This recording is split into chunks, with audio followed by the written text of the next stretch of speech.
नमस्कार मित्रों, आज हमारा महत्वपूर्ण विषय है आज पॉलिटिकल कॉन्स्टिट्यूशन के इस पैनल पर हमने आपसे समय मांगा है कल से ही 4 अगस्त तक का 3 या 4 अगस्त तक महात्मा गांधी काशी विद्यापीठ एवं हरिश्चंद्र स्नातकोत्तर महाविद्यालय के साथ ही साथ वाराणसी के विभिन्न महाविद्यालयों में विधि षष्ठम सेमेस्टर की परीक्षाएं लिखित परीक्षाएं आयोजित की जाएगी, जो कि 28 जुलाई से लेकर 4 अगस्त तक प्रस्तावित है और कल परसों 2 दिन एडमिट कार्ड भी उनके बताएंगे। तो अनुरोध आया था कि आप अपने पॉलिटी पोर्टल पर ला के विद्यार्थियों के हितार्थ 4-5 दिन 6 दिन के लिए या 8 दिन तक लेक्चर सीरीज आप स्टार्ट करेंगे। तो हमने 8 दिन का ये समय दिया है, 8-9 दिन का, और हम टैक्सेशन लॉ पर और विभिन्न प्रकार के इलाज के पेपर जो 4 पेपर होंगे उस पर एक गंभीर और सागर्भित परिचर्चा स्टार्ट किया है। कल हमने आपको बताया था यूनिट 1 से एक क्वेश्चन बहुत ही अच्छा और हमने आपको टैक्स की परिभाषा बताई थी। उस पर 2 केस हमने साइटेशन के साथ ब्रीफली एक्सप्लेन किया। आज का हमारा क्वेश्चन है लॉन्ग टाइप क्वेश्चन हम डील कर भारतीय आयकर अधिनियम 1961 में यथा अवधारित किसी व्यक्ति, संयुक्त हिंदी परिवार, फर्म या व्यक्तियों की संख्या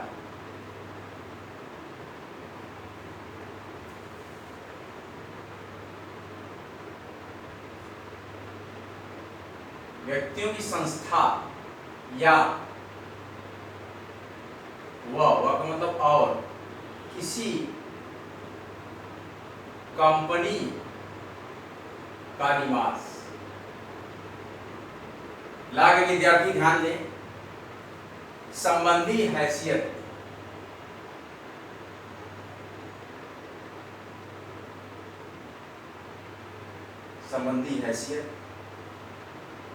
का संक्षेप में वर्णन करें।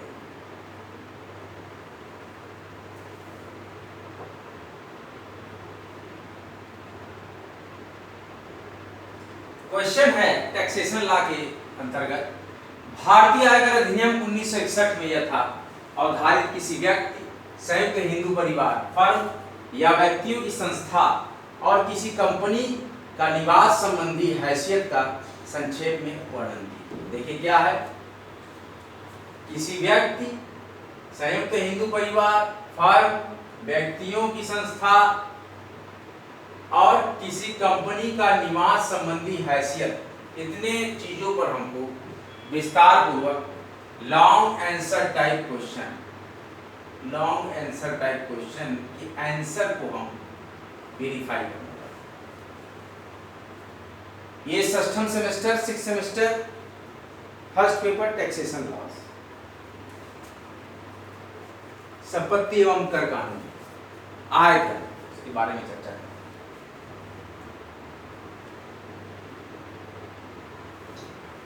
करारोपण,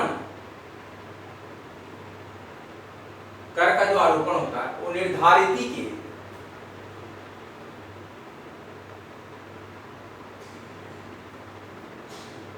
करारोपण जो होता है निर्धारित के आवासीय स्थिति की, जहां वह रहता है, आवासीय स्थिति के अनुसार बदलता है।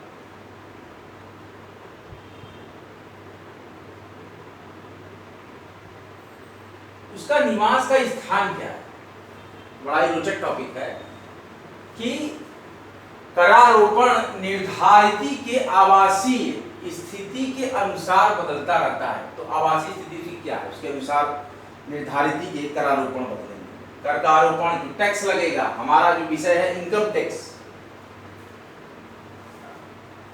साइटेशन में CIT लिखता हूं, उसका मतलब है कमिश्नर ऑफ इनकम टैक्स। जो CIT हम लिखते हैं साइटेशन में इनकम टैक्स के टैक्सेशन लॉ में, तो CIT का मतलब है कमिश्नर ऑफ इनकम टैक्स। किसी निर्धारित की संपूर्ण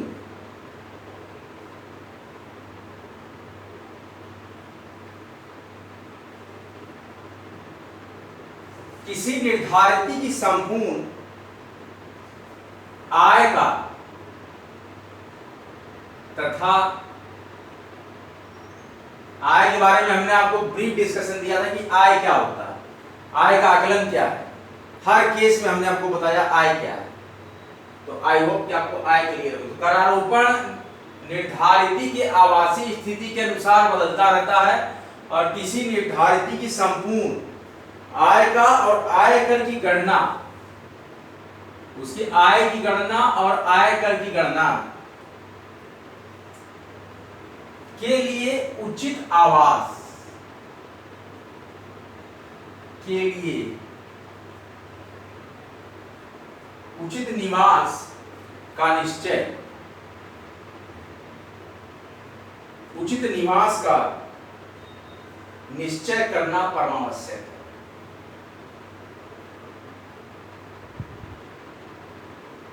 बहुत ही जरूरी है कि उसके इनकम की और इनकम टैक्स की कैलकुलेशन के लिए उसके निवास का निश्चय करना बहुत ही नितांत आवश्यक है।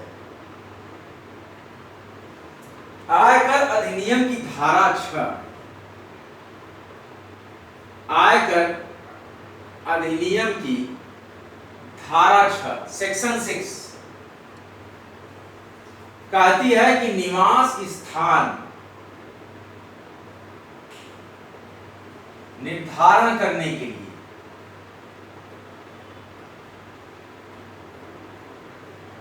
निवास स्थान निर्धारण करने के लिए कराधेय अस्तित्वों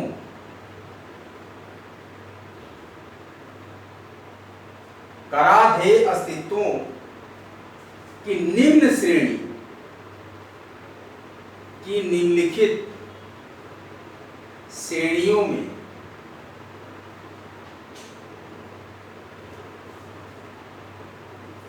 वर्गीकृत किया जा सकता है, वर्गीकृत किया जा सकता है। अब हम वर्गीकरण बताएंगे क्या क्या। पहला हमारा जो है रोमन में लिख रहे हैं, पहला निवासी या निवासी तथा निवासी और भारत, भारत में साधारणतया निवासी,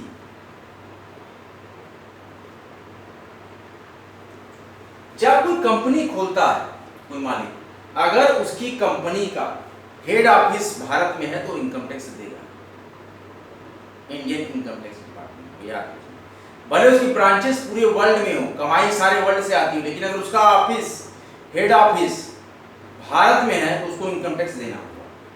तो निवासी तथा, बहुत महंगी बात है, ध्यान से समझिएगा, निवासी तथा भारत में साधारणतया निवासी, निवास की परिभाषा आती है ऐसी, निवासी तथा साधारणतया भारत में निवासी। और दूसरा बिंदु जो आता है निर्धारित, आयकर एक्ट की धारा 6 the section 6 of income tax act, निवास स्थान निर्धारण करने के लिए कराधेय अस्तित्वों की निम्नलिखित श्रेणियों में वर्गीकृत किया जा सकता है। कराधेय अस्तित्वों को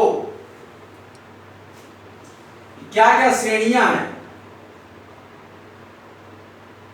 श्रेणियों में पहली श्रेणी है कि निवासी और भारत में साधारणतया, सिंप्लीफाइड सिटीजन ऑफ इंडिया, निवासी लेकिन मतलब का परंतु, परंतु लिखा मतलब लेकिन, लेकिन होता है परंतु का मतलब, भारत में साधारणतया निवासी नहीं। ये भी देखिए,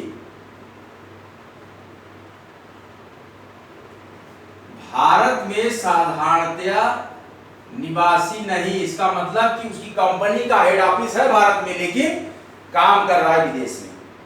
और क्या होगा, अब तीसरा बिंदु आएगा, प्रश्न हमारा देखिए क्या है, भारतीय आयकर अधिनियम 1961 में यथावधारित किसी व्यक्ति, संयुक्त हिंदू परिवार, फर्म या व्यक्तियों की संस्था, किसी कंपनी का निवास संबंधी हैसियत का संक्षेप में वर्णन कीजिए। क्या हैसियत है उसकी? तो तीसरा बिंदु जो हमारे पास आएगा, भारत में निवासी नहीं, भारत में निवासी नहीं, भारत में नहीं है, अर्थात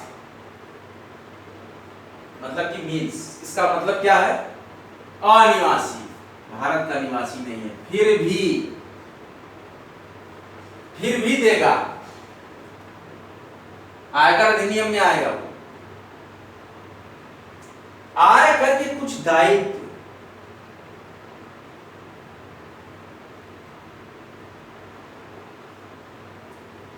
आयकर के कुछ दायित्व भारतीय आयकर अधिनियम,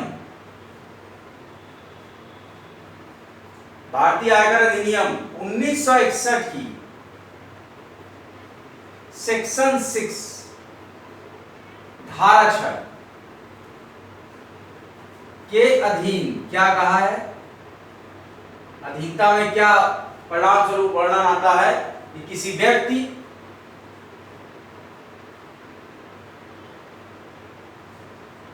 को, हमने एक्स रिकॉर्डर वीडियो में जो हमने भी इसके पहले अपलोड किया है, बहुत ही ब्रीफली एलेबोरेट किया है, बहुत ही ब्रीफली हमने एलेबोरेट किया है कि what do you mean by person.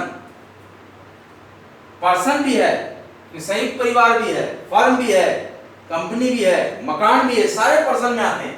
Income tax की भाषा में, आयकर अधिनियम में व्यक्ति का मतलब सब कुछ, not only the living things but all assets together। तो भारत में निवासी नहीं अर्थात अनिवासी, तो आयकर के कुछ दायित्व हैं जो कि उद्भूत होते हैं, और भारतीय आयकर अधिनियम 1961 की धारा 6 के अधीन किसी व्यक्ति, फर्म या फर्म समझते हैं आप, दो चार लोग जो मिलके बिजनेस करते हैं तो फर्म होता है, उसका प्रॉफिट आता है, तो विचार में जितने भी लोग ने बनाई है उसमें बढ़ता है। ये पूरा हमें प्रॉपर्टी लॉ में पढ़ा हुआ है पिछले सेमेस्टर से। तो किसी व्यक्ति, फर्म या व्यक्तियों की संस्था और किसी कंपनी की निवास,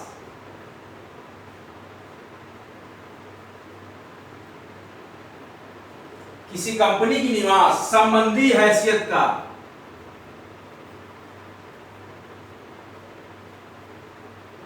निवास संबंधी हैसियत का अवधारण हम करेंगे। अवधारण निम्न प्रकार से कर सकते हैं, करते हैं। अभी प्रकार क्या है मैं आपको बता रहा हूं। आप लोग ने रिवीजन बुक निकालिए, मैं हल्का सा एक समराइज रिवीजन आपको दे रहा हूं, उसके बाद हम लोग आगे बढ़ेंगे।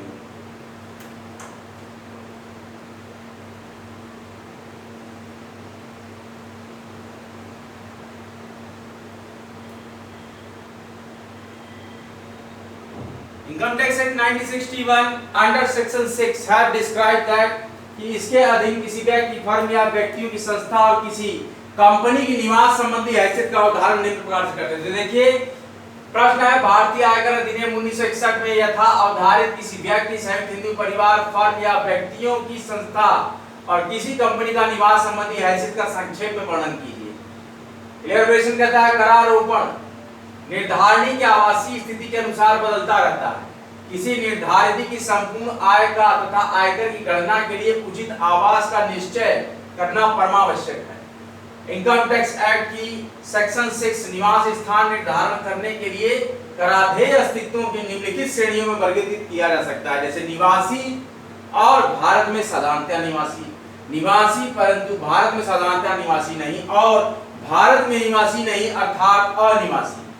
आयकर के कुछ दायित्व प्रभुत होते हैं। भारतीय आयकर अधिनियम 1961 की धारा 6 के अधीन किसी व्यक्ति, फर्म या व्यक्तियों की संस्था और किसी कंपनी की निवास संबंधी हैसियत का अवधारण निम्न प्रकार से किया गया है। पहली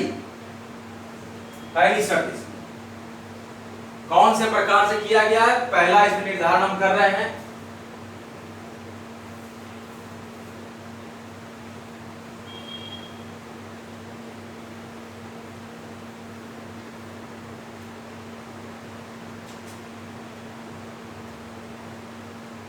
व्यक्ति की आवासीय स्थिति।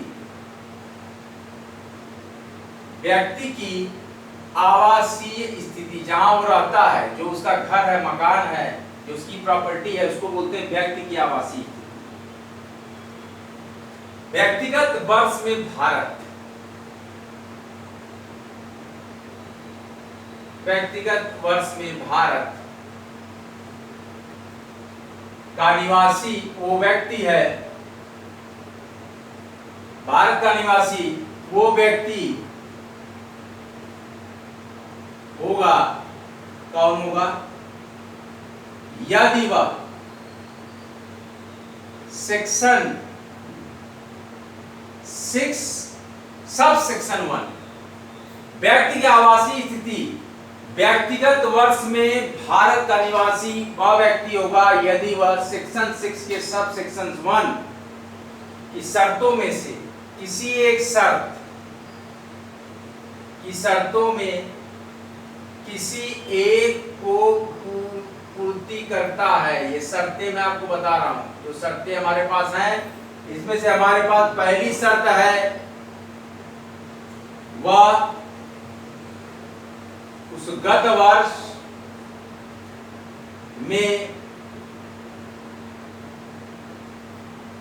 जिसके संबंध में, वह उस गत वर्ष जिसके संबंध में उसका निवास स्थान, उसका निवास स्थान या उसकी आवासीय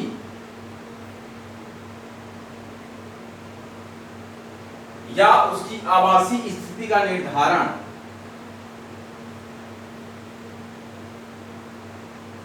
या उसकी आवासीय स्थिति का निर्धारण किया जा रहा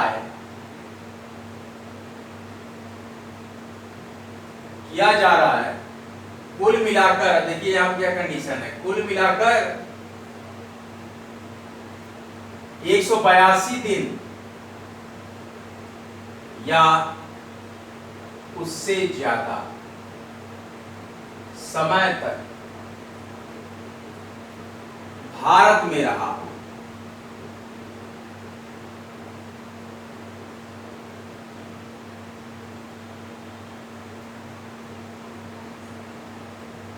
क्या है पॉइंट? ध्यान दीजिए,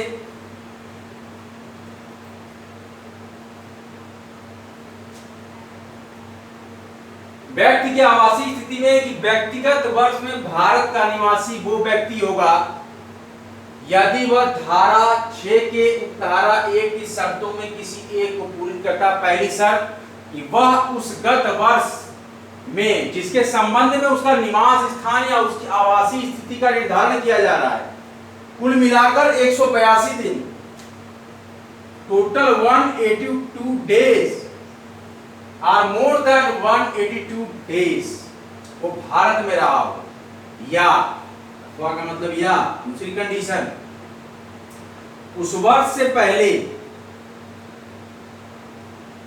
या उस वर्ष से पहले के 4 वर्षों, उस वर्ष से पहले के 4 वर्षों की अवधि का मतलब ड्यूरेशन होता है, में वो कुल मिलाकर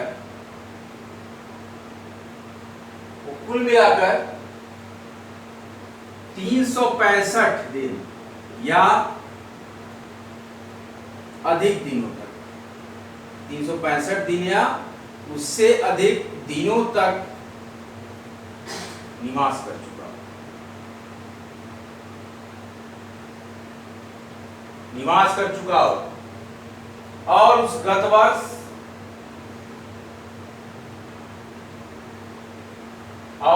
वर्ष में वो भारत में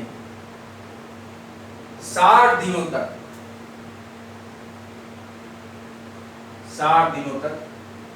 या अधिक अवधि तक रहा हो। देखिए, व्यक्ति की आवासीय स्थिति की हम बात करते हैं कि हमारे पास क्वेश्चन है, भारतीय आयकर अधिनियम 1961 में यथावधारित किसी व्यक्ति, संयुक्त निजी परिवार, फर्म या व्यक्तियों की संस्था या किसी कंपनी का निवास संबंधी हैसियत का संक्षेप में वर्णन कीजिए। व्यक्ति की आवासीय स्थिति में है कि व्यक्तिगत वर्ष में भारत का निवासी वो व्यक्ति होगा यदि वह सेक्शन 6 के सब सेक्शन 1 की शर्तों में किसी एक को पूर्ति करता है। पहली शर्त है कि वह उस गत वर्ष में जिसके संबंध में उसका निवास स्थान या उसकी आवासीय स्थिति का निर्धारण किया जा रहा है कुल मिलाकर 182 डेज या उससे ज्यादा समय तक भारत में रहा हो, या तो उस वर्ष से पहले के 4 वर्षों की अवधि में वह कुल मिलाकर 365 डेज या उससे अधिक दिनों तक निवास कर चुका हो, और उस गत वर्ष में वह भारत में 60 डेज तक या उससे अधिक की अवधि तक रहा हो। तो ये कंडीशन है।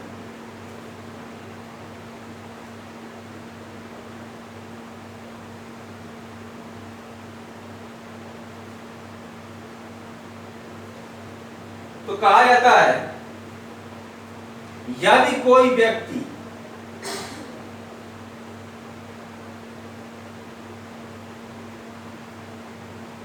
ऊपर लिखित शर्तों, ऊपर जो हमने लिखी है शर्त, ऊपर लिखित शर्तों इन दोनों पॉइंट से किसी एक या अधिक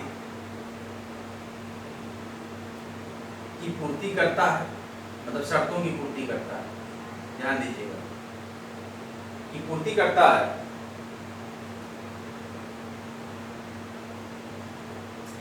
वह निवासी और किसी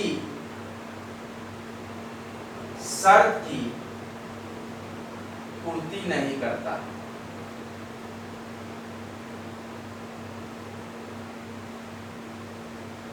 तो क्या होगा, वो अनिवासी माना जाएगा,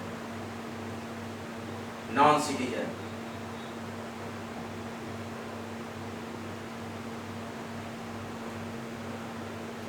यदि कोई व्यक्ति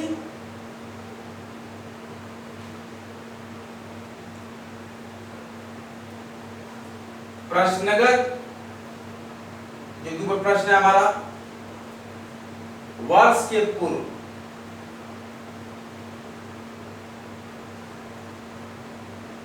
10 वर्षों में से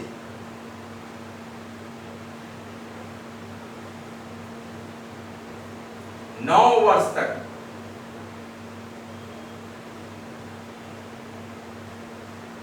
भारत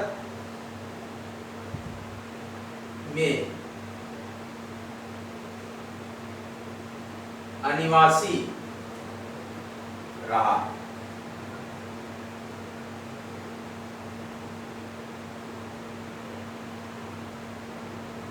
या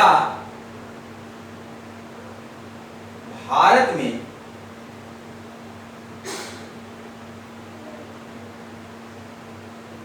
निवासी नहीं रहा है।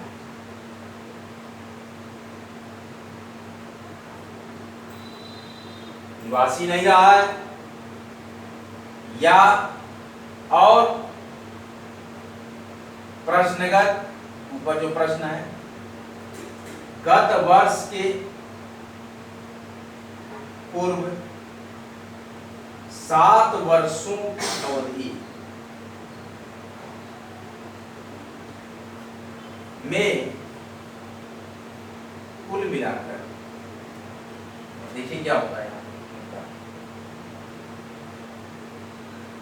729 दिन, 729 डेज या इससे कम अवधि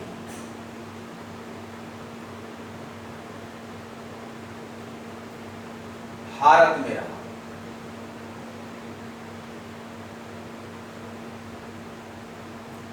तो वह भारत का निवासी।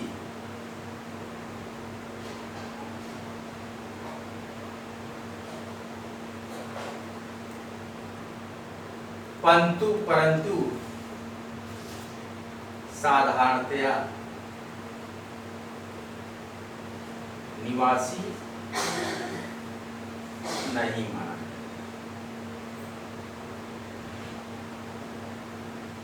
तो कंडीशन अगर ये पूरी नहीं करेंगे तो किसी भी केस में ये निवासी नहीं माना जाएगा। यदि ऐसा व्यक्ति जो भारत का नागरिक हो, किसी गत वर्ष में किसी समुद्री जहाज के कर्मी दल के सदस्य के रूप में विदेश जाता है और नियोजन के प्रयोजन हेतु भारत से बाहर जाता है, तो ऐसी दशा में उक्त गत वर्ष के संबंध में उक्त खंड ख के उपबंध इस प्रकार लागू होंगे, मानो उसमें उल्लिखित 60 दिन के स्थान पर 182 दिन उल्लिखित हो। यदि कोई व्यक्ति ऊपर लिखे हुए शर्तों में से किसी एक भी शर्त का, ये देखिए, किसी एक भी शर्त का पूरा नहीं करता है तो वह अनिवासी माना जाएगा। यदि कोई व्यक्ति प्रश्नगत गत वर्ष के पूर्व 10 वर्षों में से 9 वर्ष तक भारत में अनिवासी रहा हो और भारत में निवासी नहीं रहा है, और प्रश्नगत गत वर्ष के पूर्व 7 वर्षों की अवधि में कुल मिलाकर 729 दिन या उससे कम अवधि तक भारत में रहा है, तो वह भारत का निवासी परंतु साधारणतया निवासी नहीं माना जाएगा। तो ये रहा हमारा भारतीय आयकर अधिनियम 1961 में यथावधारित किसी व्यक्ति, संयुक्त हिंदू परिवार, फर्म या व्यक्तियों की संस्था या किसी कंपनी का निवास संबंधी हैसियत। इसमें व्यक्ति के बारे में बताया कि व्यक्ति की आवासीय स्थिति क्या है।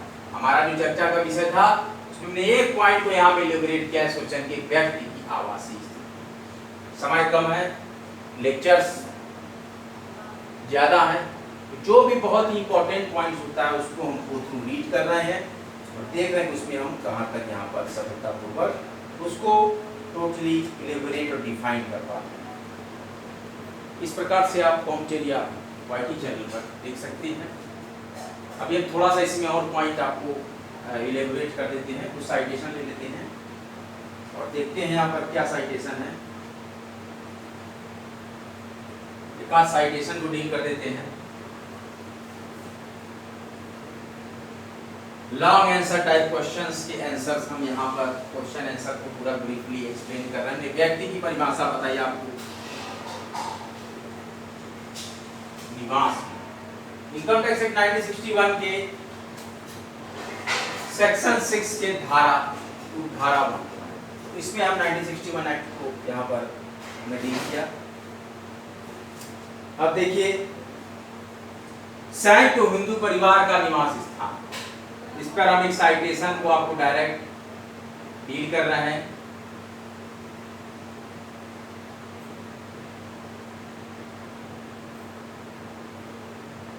ये संयुक्त हिंदू परिवार क्या होता है? संयुक्त हिंदू परिवार को समझ लीजिए, माता पिता दादा दादी बहन पत्नी बच्चे, ये सारे हो जाएंगे तो संयुक्त हिंदू परिवार, चाचा चाची, तो ये संयुक्त हिंदू परिवार।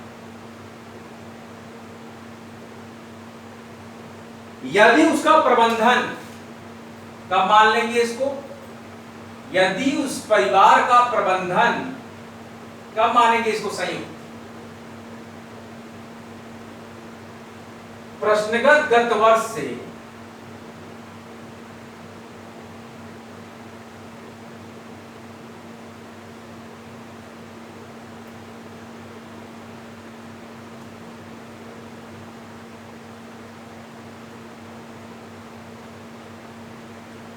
के पहले 10 वर्षों में से 9 वर्ष, देखिए सेम कंडीशन आ रही है, ये कॉन्ट्रडिक्ट कर रहा है, ये नहीं दिखाएगा आपको निवासी। ये कंडीशन आई कि यदि उसका प्रबंधन उस परिवार का प्रश्नगत गत वर्ष के पहले 10 वर्षों में से 9 वर्षों तक भारत में निवास न रहा, तब वो निवासी नहीं माना जाएगा। और प्रश्नगत गत वर्ष के 7 वर्षों में कुल मिलाकर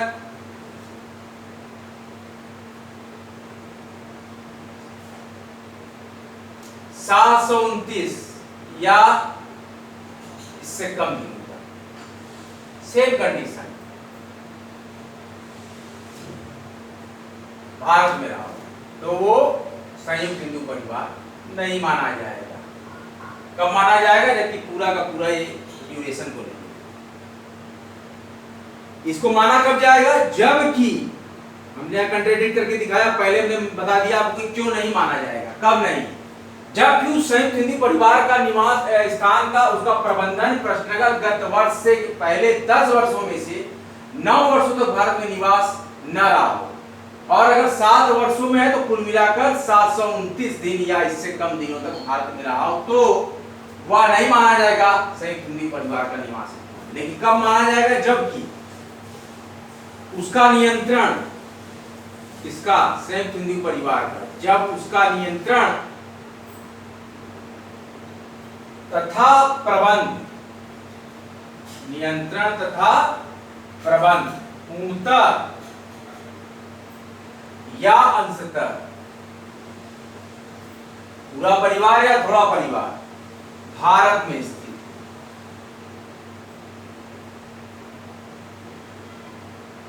तब हम मानेंगे संयुक्त परिवार भारत का निवासी माना जाएगा जबकि उसका नियंत्रण और प्रबंध पूर्णतः या अंशतः भारत में स्थित हो।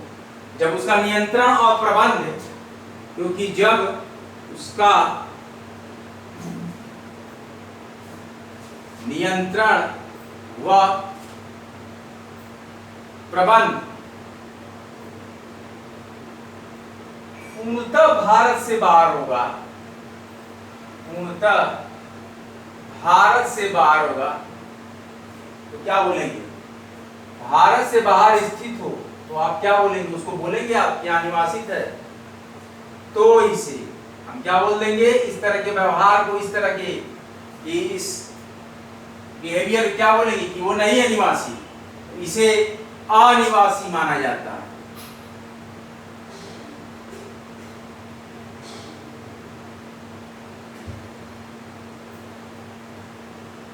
इसको जबकि उसका नियंत्रण और प्रबंध पूर्णतः भारत से बाहर स्थित हो संयुक्त हिंदू परिवार का, तो उसके निवास स्थान को कहेंगे कि अनिवासी है। लेकिन जब उसका नियंत्रण और प्रबंधन पूर्णतः या अंशतः भारत में स्थित हो तो उसको कहेंगे संयुक्त हिंदू परिवार का निवास स्थान। यहाँ पर हम जब स्पष्टीकरण लेंगे कि यदि उसका प्रबंधन प्रश्नगत गत वर्ष से के पहले, यदि उसका प्रबंधन प्रश्नगत गत वर्ष से पहले 10 वर्षों में से 9 वर्षों तक भारत में निवास न रहा हो तो हम उसको नहीं मानेंगे। और 7 वर्षों में से कुल मिलाकर 729 डेज, 721 डेज या इससे कम दिनों तक, लेस देन द 721 डेज, तो भारत में रहा हो, तब भी इसको हम संयुक्त हिंदू परिवार का निवास स्थान नहीं मानेंगे, उसको अनिवासी की संज्ञा देंगे। कि जब उसका नियंत्रण और प्रबंधन पूर्णतः भारत से बाहर, जहां पे भारत से बाहर स्थित हो तो इसे अनिवासी कहते हैं। ये संयुक्त हिंदू परिवार के निवास स्थान की हमने चर्चा कर ली, व्यक्ति के निवास स्थान की चर्चा कर ली। हमने यहाँ पर 2 पॉइंट को डील किया। हमने यहाँ पर ये भी डील कर लिया संयुक्त हिंदू परिवार, पहला किसी व्यक्ति की निवास स्थान की चर्चा। यहाँ पर हमारे पास एक महत्वपूर्ण साइटेशन है, वो बहुत ही महत्वपूर्ण साइटेशन हमारे पास है। सुबैया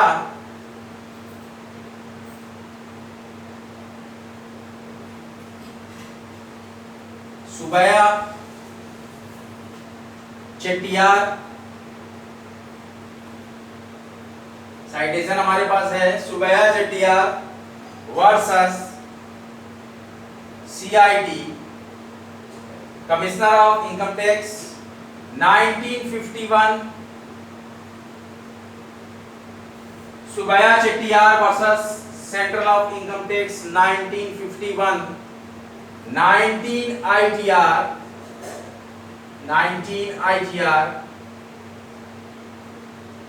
168,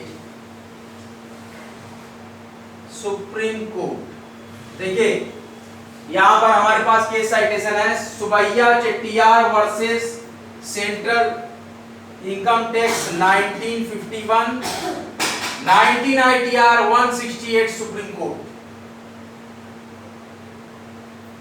इसके बाद में प्रतिपादित किया गया कि यदि प्रबंध और नियंत्रण की पीठिका भारत से बाहर स्थित है तो फिर उस संबंध में मात्र भारत में किए गए क्रियाकलाप इस निष्कर्ष का समर्थन करने के लिए पर्याप्त न कहे जाएंगे कि प्रबंध और नियंत्रण की पीठिका के स्थान में परिवर्तन हो गया है, अथवा ये ऐसा है कि ऐसे प्रबंध और नियंत्रण के लिए भारत में एक दूसरा केंद्र स्थापित और संचालित किया गया। Subbaiah Chettiar versus central income tax 1951, 19 ITR 168 Supreme Court have decided that in this case elaborate that यदि प्रबंध और नियंत्रण की पीठिका भारत से बाहर स्थित है तो फिर उस संबंध में मात्र भारत में किए गए क्रियाकलाप इस निष्कर्ष का समर्थन करने के लिए पर्याप्त नहीं कहे जाएंगे कि प्रबंध और नियंत्रण की पीठिका के स्थान में परिवर्तन हो गया, या कि ऐसे प्रबंध और नियंत्रण के लिए भारत में एक दूसरा केंद्र स्थापित और संचालित किया गया। तो Subbaiah Chettiar versus central commissioner of income tax 1951, 19 ITR 168 supreme court. यहाँ तक हमने ब्रीफली एक्सप्लेन कर लिया। बने रहिए, जमे रहिए आपके अपने महत्वपूर्ण चैनल कॉम मीडिया पर। Study hard and success, study harder and harder and achieve your free education world. सभी पढ़े, सभी पढ़े, मुफ्त शिक्षा आपके द्वार क्या आप है तैयार। और हमारा महत्वपूर्ण टैगलाइन है स्टडी सिलेक्शन का। सभी लागे विद्यार्थी क्योंकि वाराणसी महात्मा गांधी काशी विद्यापीठ, हरिश्चंद्र स्नातकोत्तर महाविद्यालय एवं सभी विभिन्न प्रकार के विधि महाविद्यालयों से हमें लाइव देख रहे हों, हम सभी उन विद्यार्थियों का हार्दिक स्वागत एवं अभिनंदन करते हैं। हमने अपने महत्वपूर्ण एजुकेशनल प्लेटफॉर्म कॉम्टेरिया पर आई क्वालिटी कॉन्स्टिट्यूशन के अपने लेक्चर्स में से कुछ महत्वपूर्ण समय मांगा है अपने एस्पिरेंट से, स्टूडेंट्स का, टीचर्स से।